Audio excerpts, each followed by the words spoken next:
মাটি ভেটি নিজে সংৰক্ষণ কৰাৰ কাৰণে আমি নিজৰ প্ৰত্যেক আমাৰ অস্তিত্বখিনি বজাই ৰখাৰ কাৰণে আমি আজি ধাৰণা কৰিছোঁ বা আজি এইখিনি অৱস্থা আহিবলগীয়া আছোঁ কথাটো কি হৈছে আমি ইয়াত কাৰ্বি আংলঙত আমি নিজৰ জাতিখিনি সংৰক্ষিত ৰখাৰ কাৰণে নিজৰ মাটিখিনি সংৰক্ষিত কৰি আন্দোলন কৰিছিলোঁ কিন্তু সেইটো নিজৰ স্থানত আমি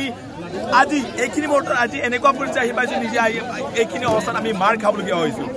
ইয়াত নিজে এইখিনি জেগা আমি নিজে সংৰক্ষিত নহয় আৰু এইখিনি অকল এইবাৰ বুলি নহয় বাৰম্বাৰ তেনেকুৱা ঘটনা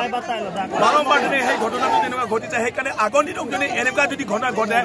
কোনে সেই দায়িত্বটো ল'ব কোনে ৰেচপনচিবিলিটি ঘটে কোনে ৰেচপনচিবিলিটি সেইকাৰণে আমাৰ দাবী হৈছে ইয়াত আমাক পাৰ্মিনেশ্যন চলিউশ্যন লাগে আমি কোনো এটা এট্ৰচিটি চিটুৱেশ্যন ইয়াত আমি ক্ৰিয়েট কৰিবা আমি বিচৰা নাই আমাৰ কথা যে আমাৰ দাবীৰ মতে আমি ইয়াৰ মতে আমাৰ পৰা আমাৰ মতে বিচাৰে ইয়াৰ মতে কেইবাটো ফুলফিল কৰিব তেতিয়া আমি তেওঁলোকৰ মতে আমি শান্তি বুলি আমি চলি যাম